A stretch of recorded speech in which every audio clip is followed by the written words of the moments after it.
Amma ba'd, bapak-bapak, ibu-ibu, jamaah sekalian yang Allah SWT. Alhamdulillah kita bersyukur kepada Allah SWT pertemuan kita pada pagi hari ini. Dan untuk mempersingkat waktu, kita segera mempersilahkan kepada Syekh kita untuk memberikan tausiah.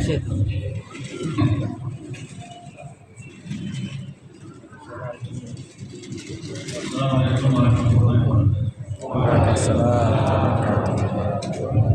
Bismillahirrahmanirrahim. Alhamdulillahirrahmanirrahim. Sallallahu wasallam ala Muhammad wa ala alihi wa sahbihi ajma'in. Rabbana iftah 'alaina bil-'alamin waj'alna min 'ibadika al-mukhlasin wa al-muttaqin. Allah Subhanahu wa ta'ala في كتابه الكريم ذكر شهر رمضان ولم يذكر من الشهور إلا رمضان.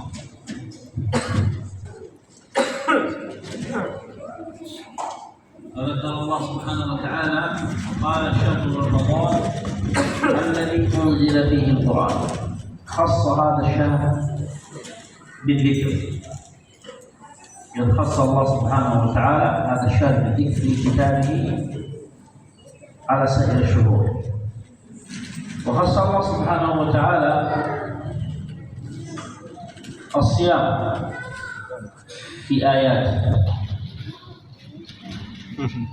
وخص رمضان في آية، فكان هو الشهر الوحيد الذي ذكر في كتاب الله سبحانه وتعالى، وهذا إن دل كما يدل على أهمية هذا الشهر. Baik, bismillah. Para jamaah yang berbahagia, setelah beliau menyampaikan mukadimah, beliau mengatakan bahwa bulan Ramadan ini adalah bulan yang istimewa. Salah satu keistimewaannya adalah Allah Subhanahu wa ta'ala menyebutkan syariat puasa, bahkan menyebutkan secara spesifik nama bulannya itu dalam ayat Al-Quran. Maka dari sini kita pahami segala sesuatu yang Allah sebutkan dalam firman-Nya itu memiliki urgensi dan posisi serta keistimewaan tersendiri dari hal yang lain. Demikian juga dari bulan Ramadan. Banyaknya bulan yang Allah ciptakan di dunia ini, tetapi hanya bulan Ramadan yang Allah sebutkan spesifik dalam Al-Quran. وصام صلى الله عليه وسلم 9 رمضانات. صام صلى الله عليه وسلم 9 رمضانات، وكان في كل رمضان يجتهد أكثر مما يجتهد في رمضان الذي قبله، ويجتهد في العشر الأواخر أكثر من سائر رمضان.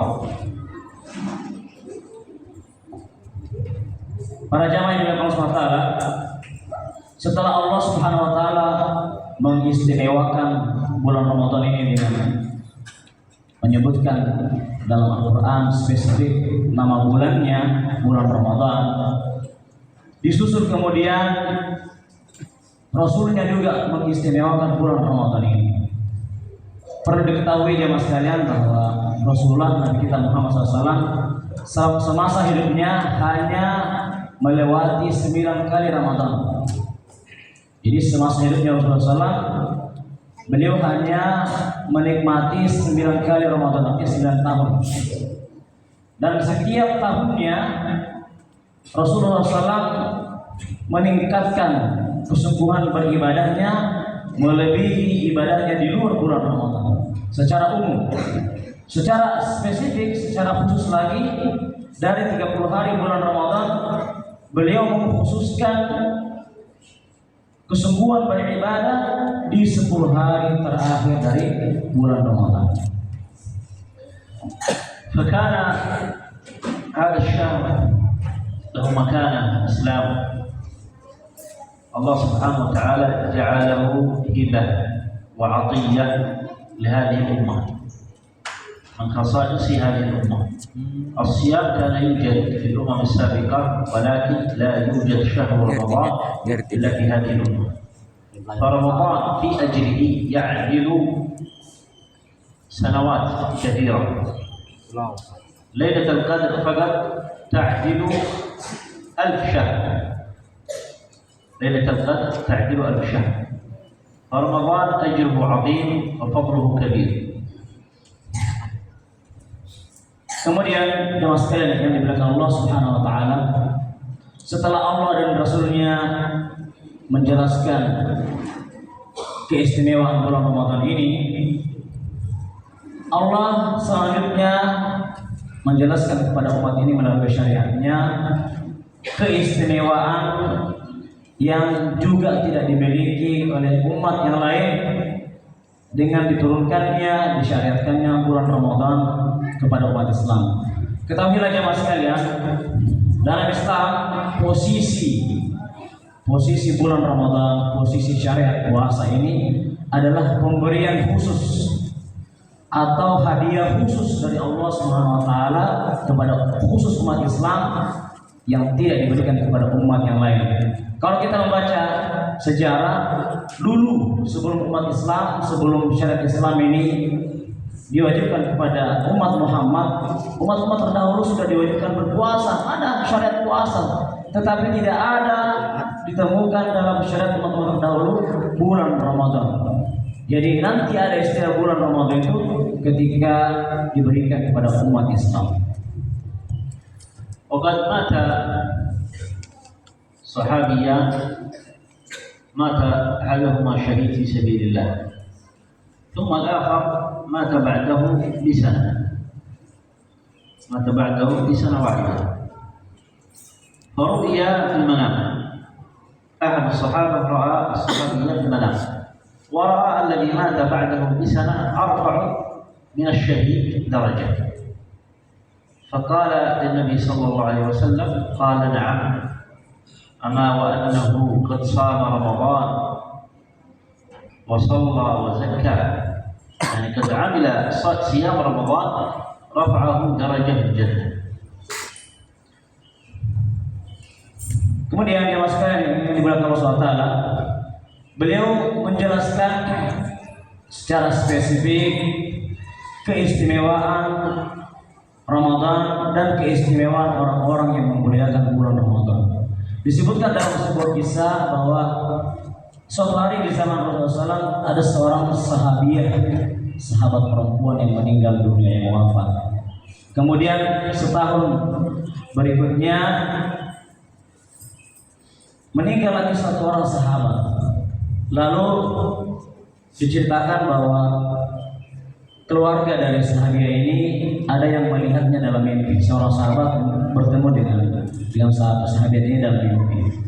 Lalu dia melihat bahwa posisi kedudukan dia lebih tinggi dibandingkan ya sahabat-sahabat yang meninggal sebelumnya. Lebih tinggi posisinya di surga. Lalu hal ini dilaporkan kepada Rasulullah SAW. Rasulullah mengatakan, ketahuilah ya, sahabiah yang meninggal terakhir itu lebih tinggi posisinya, lebih tinggi derajatnya karena dia telah berpuasa. Karena dia telah berpuasa dan melakukan amalia Ramadan di bulan Ramadan, sehingga hal demikianlah yang membuat menjadikan posisinya lebih tinggi di surga. الصحابة رضي الله عنهم كانوا يهتمون كثير برمضان، يعطون رمضان الكثير من الاهتمام، والصحابة هم أفضل الناس، فالنبي صلى الله عليه وسلم هو أفضل ما خلق الله من الكائنات، فهو أفضل من الملائكة وهو أفضل البشرية، وكذلك صحابته هم أفضل الأمم، فلن يأتي أحد إلى قيام الساعة مثل أصحاب النبي صلى الله عليه وسلم، ولم يأتي قبلهم مثلهم. قال لا تسبوا أصحابي فوالله لو ينفق أحدكم مثل أحد ذهب لم يبلغ مد أحدهم ولا مصيفه. Kemudian beliau setelah menceritakan kisah sahabat tadi, beliau membahas bahwa hal ini menunjukkan keutamaan yang dimiliki oleh para sahabat Rasulullah SAW.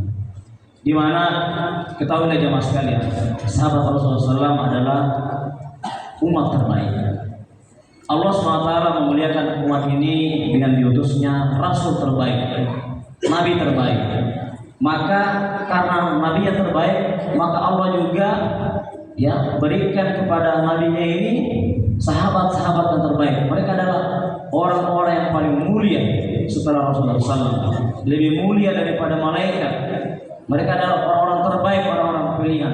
Maka tidak sepantasnya kita mencela atau merendahkan kemuliaan para sahabat Rasulullah SAW. Sampai-sampai Rasulullah bersabda dalam hadisnya bahwa tidak ada satupun yang mampu menandingi kemuliaan yang dimiliki oleh sahabat Rasulullah SAW, walaupun di antara kita ini menginfakkan satu burung emas, tidak akan mampu mengalahkan kemuliaan yang dimiliki oleh sahabat-sahabat Rasulullah SAW. Allah.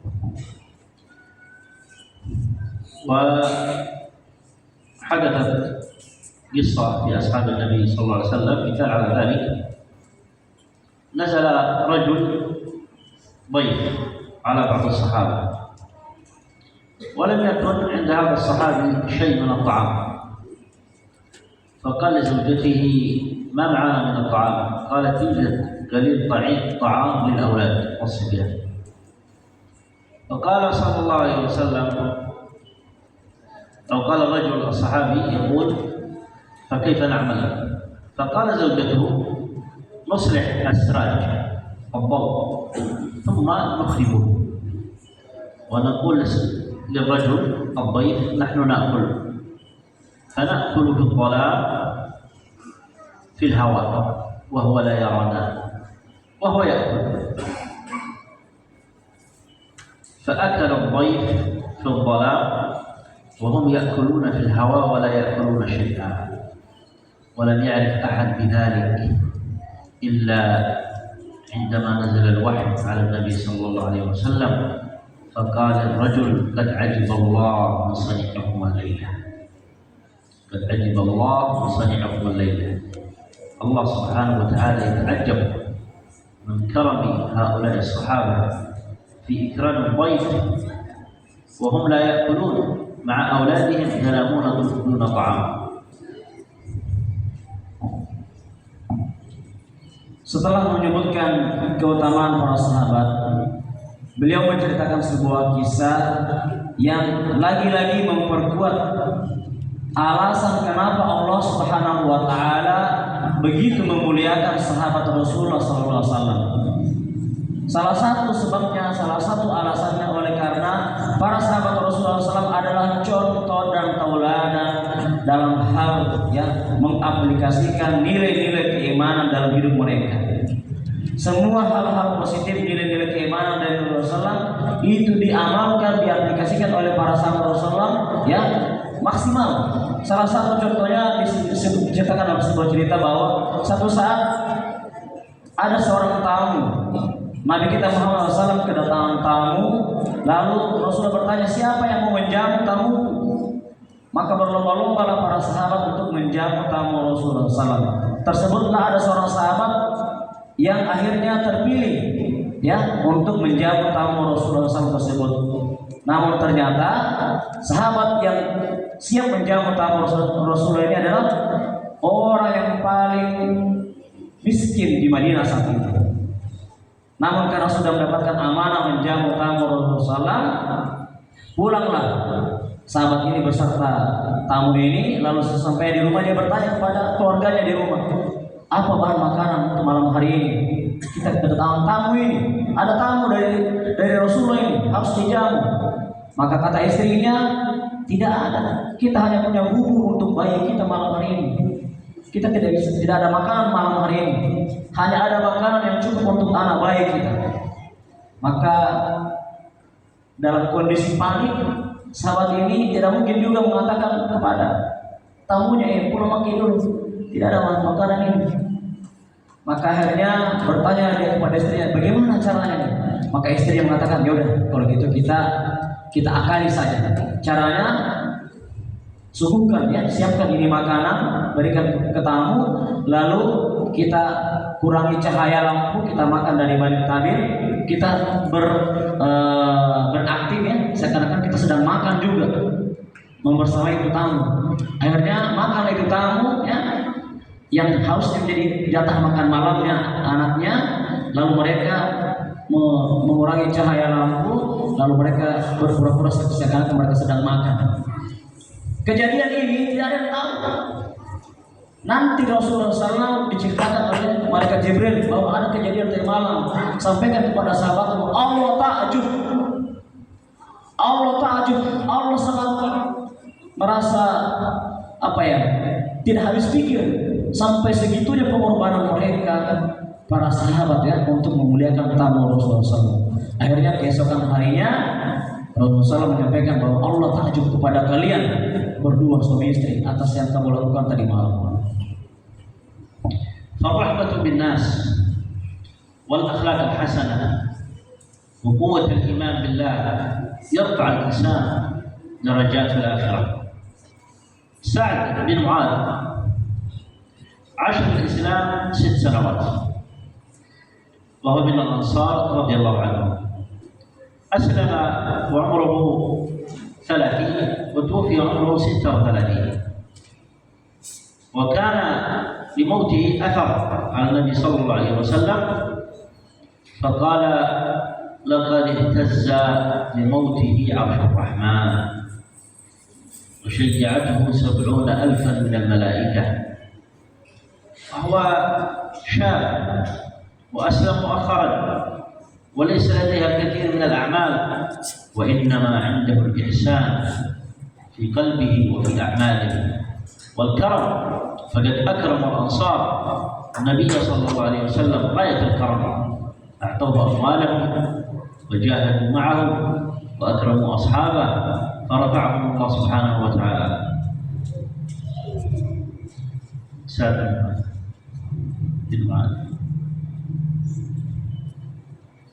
Para jamaah yang dirahmati Allah, selanjutnya setelah kisah tadi bagaimana keseriusan dan bagaimana pengorbanan para sahabat dalam memuliakan tamu Rasulullah, disebutkan ada juga seorang sahabat, profil sahabat yang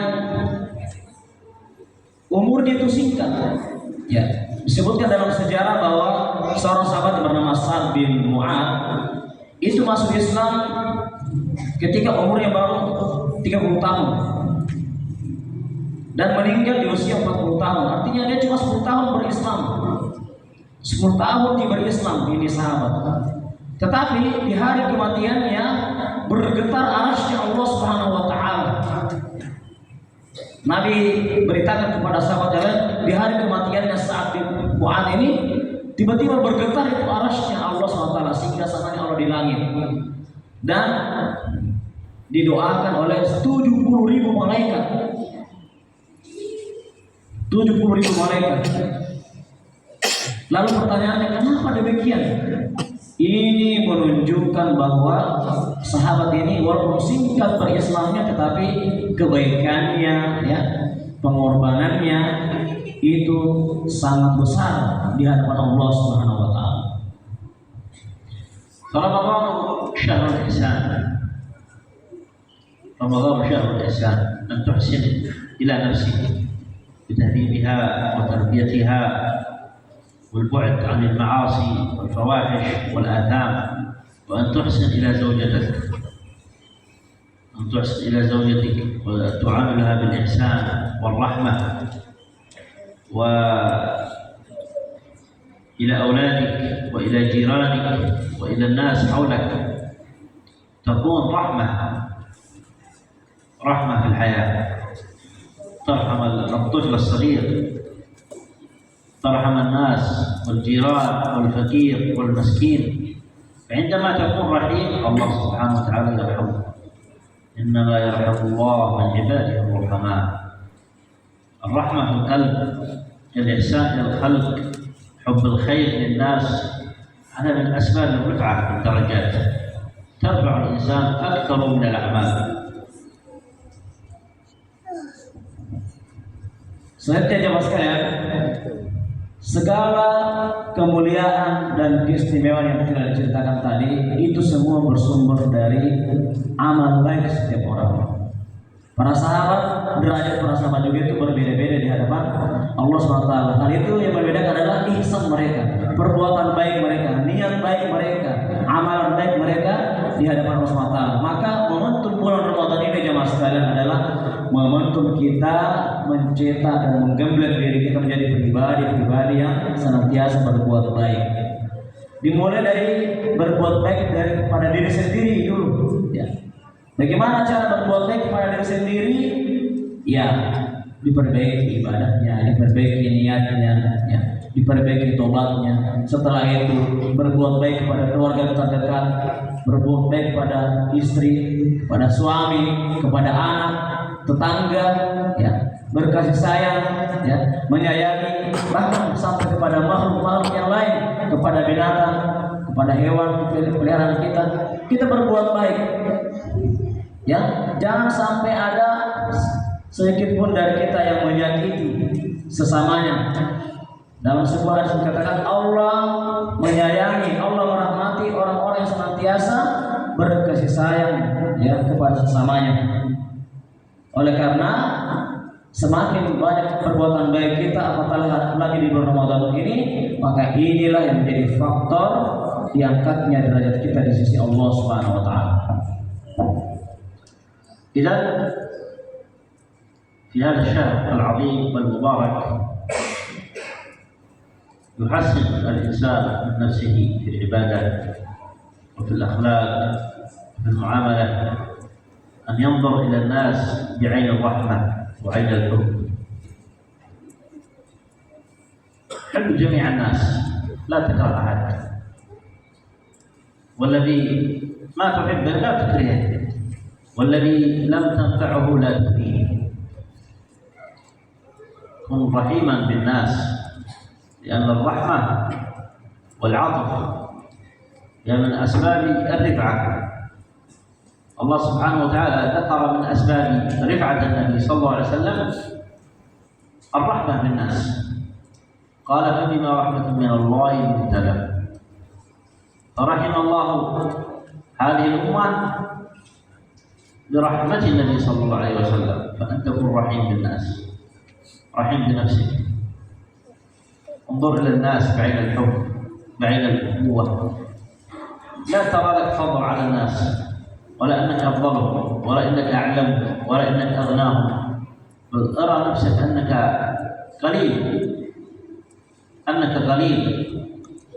لا ترى أنك أكثرهم مالا أو جاها أو مكانة، بل قم من الناس، كما كان صلى الله عليه وسلم يقول: اللهم أعشني مسكينا، احشرني مسكينا.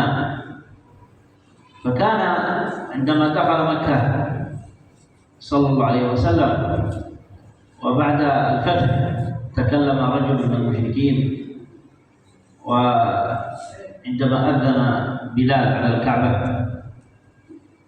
فغضب ذلك الرجل، قال: كيف يطلع هذا الحبشي على الكعبة؟ والتفت وإذا بالنبي صلى الله عليه وسلم خلفه، فخاف الرجل فقال: لا تخاف. وهو يتكلم كلام ليس جيد، فقال: لا تخاف، إنما أنا ابن امرأة كانت تأكل القديد بمكة، يعني تأكل الطعام البسيط السهل. إنما أنا ابن امرأة كانت تأكل القديد بمكة. كان يقول صلى الله عليه وسلم: إنما أنا عبد أكل الطعام كما يأكل العبد. وهو أرفع الناس وأعلم الناس وأحكم الناس وأفضلهم صلى الله عليه وسلم، ومع ذلك كان يمشي بالرحمة والتأليف واللين. Para jamaah yang dimuliakan Allah Subhanahu wa taala, bahwasanya dari sekian banyak jenis-jenis amal baik, dari sekian banyak jenis-jenis amal soleh yang dengan amal soleh itu menyebabkan derajat kita diangkat oleh Allah Subhanahu wa taala, maka yang paling tinggi dari semua amal soleh itu adalah sifat berkasih sayang, sifat rahmah, sifat lemah lembut kepada sesama kita. Semakin kita lemah lembut, semakin kita senantiasa menyayangi sesama kita, maka semakin tinggi ya derajat kita di hadapan Allah Subhanahu wa taala. Maka momentum bulan Ramadan ini adalah momentum kita ya menyayangi sesama kita, berkasih sayang dan tetangga, lemah lembut, tidak boleh kasar. Ya, apalagi kepada orang-orang yang lemah, orang-orang di bawah kita. Ya, oleh karena Rasulullah SAW sendiri sudah mencontohkan. Suatu saat ketika beliau masuk di Mekah pada saat Fatu Makkah dan menyuruh Bilal untuk naik azan, mengumandangkan azan untuk sholat, ada seorang sahabat atau seorang penduduk Mekah berkomentar ketika melihat Bilal yang perawakannya tidak menarik, ya, warna kulitnya hitam, lalu mengatakan, ini kenapa orang yang hina ini kenapa harus naik azan di atas, ya? Siapa dia? Seakan-akan menjelekkan ini, dia jelekkan ini Bilal bin Rabah. Ternyata ketika berkomentar seperti itu didengar oleh Rasulullah di belakangnya. Lalu takutlah tiba-tiba gemetar ini laki-laki penduduk Mekah yang menjelek-jelekan Bilal bin Rabah. Lalu tiba-tiba Rasulullah menenangkan orang itu, tenang, jangan takut. Saya bukan juga orang yang bagaimana. Saya bukan juga orang yang suka makan orang yang berbahasa kita. Jangan takut, tenang mati. Saya lihat orang biasa dia juga. Saya makan apa yang dimakan oleh orang Mekah. Saya makan berasnya orang Mekah. Saya makan makanannya orang Mekah. Artinya saya manusia biasa. Saya bukan juga orang yang harus dihormati dan ditakuti dan sebagainya. Nah ini dia. Jadi bentuk kasih sayang kita, bentuk rahmat kita kepada sesama, ya, bukan menjadi orang yang gila kehormatan, gila untuk disujudi dan sebagainya, tidak. Ya, tetapi kita berlemah lembut kepada sesama. Nah inilah amal soleh, inilah yang justru akan meninggikan derajat kita di hadapan Allah SWT. Dan Allah Subhanahu wa taala yaqulu ahsinu innallaha yuhibbul muhsinin. Hada syarh al-ihsan. الإحسان للمساكين للفقراء للمسلمين. كان صلى الله عليه وسلم في رمضان كالريح المرسلة جودا لا يرد سائلا ولا ينقت مسكينا، بل كان كالريح المرسلة بكرمه وأخلاقه وجوده. فكن في رمضان احسن إلى الناس وإلى المسكين وإلى الضعيف، وتصدق بما تستطيع. الله سبحانه وتعالى يخلف ما أنفقت، وما أنفقتم من شيء فهو يخلفه وهو خير الرازقين. وقد ورد في الحديث في الصحيحين قال إن الله يربي لأحدكم صدقته كما يربي فلوه أو فصيله، أي كما يربي الإنسان الجمل الصغير حتى يكون كبير، كذلك الله سبحانه وتعالى يربي هذه الصدقة حتى تكون أمثال الجبال. فلا تدخل هذه قليلة، بل ابذل قدر الإمكان من عملك. إذا أنت عندك عمل ولو تتصدق في اليوم ب5,000 رupia، ب10,000، ب20,000، ب100,000 كل يوم، هذه في ميزان حسنات كبيرة عند الله سيأتي في الآخرة وتنمو. الصدقة تنمو كما هي موزعة، لا تبقى كما هي بل تزداد. Kemudian jemaah sekalian yang dimuliakan Allah SWT, salah satu amal soleh yang dianjurkan oleh Rasulullah SAW untuk kita perbanyak di bulan Ramadan ini adalah berbuat ihsan, berbuat baik, mulai dari hal-hal yang kecil. Oleh karena Allah sangat mencintai orang yang senantiasa berbuat baik. Innallaha yuhibbul muhsinin. Berbuat baik bisa dilakukan dengan cara memberi, banyak memberi. Memberi juga tidak mesti harus banyak. Dimulai dari hal-hal yang kecil saja. Dimulai dari hal yang kita mampu. Dimulai dari hal-hal yang sepele. Latih diri kita di bulan ini untuk sering memberi, sering berinfak, bersedekah dan seterusnya. Jangan khawatir atas apa yang kita keluarkan di jalan Allah SWT di bulan Ramadan ini. Allah yang akan mengganti apa yang sudah kita keluarkan. Bahkan dalam hadis dijelaskan Allah Subhanahu wa taala dengan Maha Rahmannya akan mengambil setiap sedekah dari hambanya, lalu akan dikembangbiakkan, akan ditarbiyah, akan dijaga, dirawat sampai amal dan pahala dari sedekah itu membesar. Seperti seorang peternak yang merawat anak bayi dari seekor unta yang baru lahir, dirawat dengan teliti, dirawat dengan baik sampai akhirnya unta itu besar dan bermanfaat untuk sesamanya. Artinya jangan lagi khawatir tentang apa yang kita keluarkan di jalan Allah SWT, apalagi di bulan Ramadan.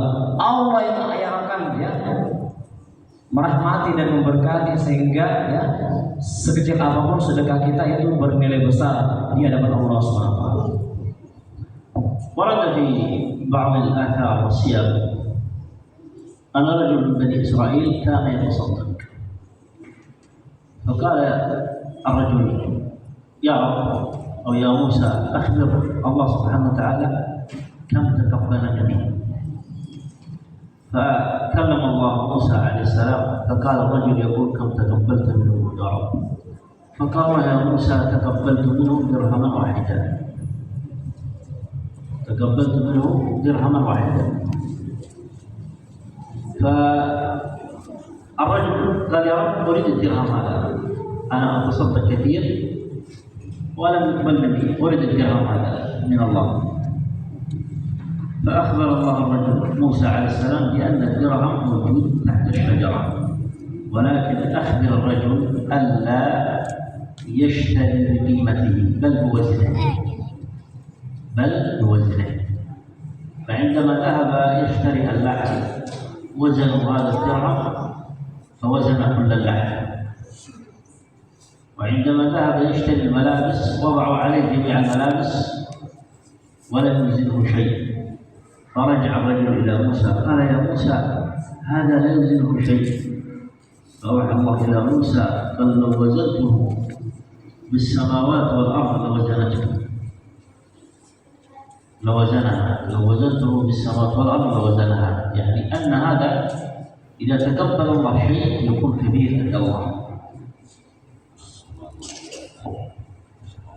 Para jamaah yang dimuliakan Allah Subhanahu wa taala, berbicara terkait sedekah infak di jalan Allah Subhanahu wa taala, disebutkan dalam asar yang sahih bahwa suatu hari di zaman Nabi Musa alaihissalam ada seorang laki-laki yang punya kebiasaan itu memberi, punya kebiasaan itu setiap harinya selalu bersedekah kepada orang-orang di sekitarnya, suka memberi uang.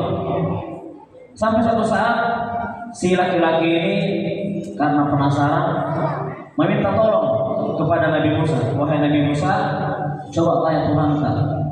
Coba kita tanya Tuhan kita, wahai Nabi Musa, kira-kira dari semua sedekah yang sudah saya keluarkan ini, berapa sedekah yang Tuhan terima? Berapa dari sedekah yang sudah saya keluarkan ini yang diterima oleh Tuhanmu? Dia penasaran. Sudah berapa banyak sedekah yang dikeluarkan yang diterima oleh Allah SWT. Maka diceritakan, bertanya Nabi Musa kepada Tuhannya, wahai Tuhan, ada seorang hamba-Mu bertanya, berapa kira-kira yang Kau sudah terima dari amalan sedekahnya? Maka kata Allah SWT, sampaikan kepada umatmu itu, wahai Nabi Musa, saya baru menerima, saya hanya terima dari total sedekahnya itu cuma 1 dirham. Cuma 1 dirham yang saya terima. Selebihnya saya tidak tolak. Lalu disampaikanlah informasi ini kepada laki-laki tersebut. Maka kata si laki-laki yang rajin bersedekah ini, Hanya 1 dirham saja, banyak yang sudah mengeluarkan. Coba sampaikan lagi sama Tuhan Musa. Maukah itu yang 1 dirham itu? Kalau itu di pahala nilainya cuma 1 dirham, sekarang saya minta itu 1 dirham. Maka berkata lagi Nabi Musa kepada Allah, ya Allah, nah minta itu 1 dirham. Dia mau nikmati itu pahalanya 1 dirham. Maka kata Allah, ya udah sampaikan sama umatku itu, sama laki-laki itu, besok pergi ambil itu ada di bawah pohon. Lalu pergilah si laki-laki ini di bawah pohon yang ditunjukkan oleh Nabi Musa, dan betul di bawah pohon itu ada 1 dirham. Lalu setelah diambil 1 dirham, bertanya lagi sama Nabi Musa, ini bisa jadi apa ini? Ini bisa jadi nilai, bisa bernilai berapa ini kalau saya bawa ke pasar? 1 dirham, tidak ada nilainya. Namanya yang mau dibeli banyak kebutuhan. Maka kata Nabi Musa, silakan kamu coba pergi belanja. Akhirnya dia pergi belanja, tapi ingatkan sama Allah, ingatkan, kasih tahu itu orang, kamu pergi bawa itu dirham ke pasar, jangan belanjakan dengan nilainya, tetapi timbang, karena dia dapat dari emas. Jadi nilainya itu seberat timbangannya. Lalu dibawalah dirham itu ke pasar, dibelikan daging. Tadinya cuma mau beli 1 kilo, ternyata setelah ditimbang itu dirham, bukan hanya cukup membeli 1 kilo daging, tetapi bisa membeli seluruh daging yang ada di toko daging itu. Hanya dengan 1 dirham, tetapi beratnya itu ini menunjukkan keberkahan dari Allah SWT. Yang 1 dirham tadi bisa membeli semuanya. Masuk ke toko pakaian bisa membeli seluruh pakaian yang ada di toko itu. Nah ini para jamaah sekalian, bahwa ya hikmah dari kisah ini, bahwa kalau sudah Allah yang terima amalan kita, Allah yang akan besarkan itu nilainya. Jadi kalau misalkan kita bersedekah 1 dirham, boleh jadi keberkahan pahala yang Allah akan turunkan kepada kita lebih besar nilainya dari nominal yang kita keluarkan di sisi Allah SWT. إذا في هذا الشهر يبدأ الإنسان بداية إحسان لنفسه وإحسان للمساكين، فهذا شهر الجود وشهر الإحسان. ولا يدري الإنسان متى يخرج من هذه الدنيا، قد يخرج من هذه الدنيا فجأة ويتمنى أنه لو قدم لو تصدق، فحينئذ تكون الحسرة. فالإنسان يجعل من وقته ومن ماله ما يحسن به للآخرين. Maka jemaah sekalian yang dimuliakan Allah Ta'ala, mari kita memaksimalkan amalan kita di bulan Ramadan ini. Bulan Ramadan ini adalah momentum kita banyak bersedekah, momentum kita banyak berderma kepada sesama kita. Kenapa kita harus fokus pada berderma di bulan Ramadan ini? Oleh karena kita tidak tahu, ya, usia dan umur kita ini tidak ada yang tahu. Maka sebelum saatnya itu tiba, maka sepantasnya lah, ya, kita memanfaatkan sisa-sisa umur, kesempatan dan kemampuan yang Allah berikan kepada kita untuk banyak berderma. Oleh karena tidak ada penyesalan terbesar dan setiap hamba kecuali penyesalannya tidak pernah atau tidak memaksimalkan kedermawanannya, sedekahnya selama dia hidup. Disebutkan dalam Al-Quran bahwa ketika setiap insan detik-detik menjelang kematiannya, ya, semuanya merasakan, ya, diceritakan oleh Al-Quran bahwa setiap insan menjelang kematian nanti barulah timbul penyesalan, barulah minta penangguhan waktu, barulah minta tambahan umur kepada Allah. Ya Allah, tambahkan umurku untuk apa? Pokoknya bersedekah dulu. Artinya apa? Ya, sebelum kita menyesal, sebelum terlambat, ya, marilah kita melatih diri kita untuk berdermakan, ya, berbagi. Dimulai dari hal yang kecil. Oleh karena nilai daripada kedermawanan kita itu sangat besar di sisi Allah SWT. Sallallahu alaihi wasallam. Demikianlah jemaah sekalian dari Allah SWT, tausiah dan nasihat ya dari Syekh kita. Semoga poin demi poin ya, wejangan demi wejangan, kemudian hikmah demi hikmah yang sudah beliau sampaikan bisa bermanfaat untuk semangat kita, bisa bermanfaat untuk optimalisasi kita dalam amali Ramadan pada tahun ini. Dan sebelum kami mengakhiri, sebagaimana tadi sudah disampaikan di awal, bahwa insya Allah setelah kita akan ada open ya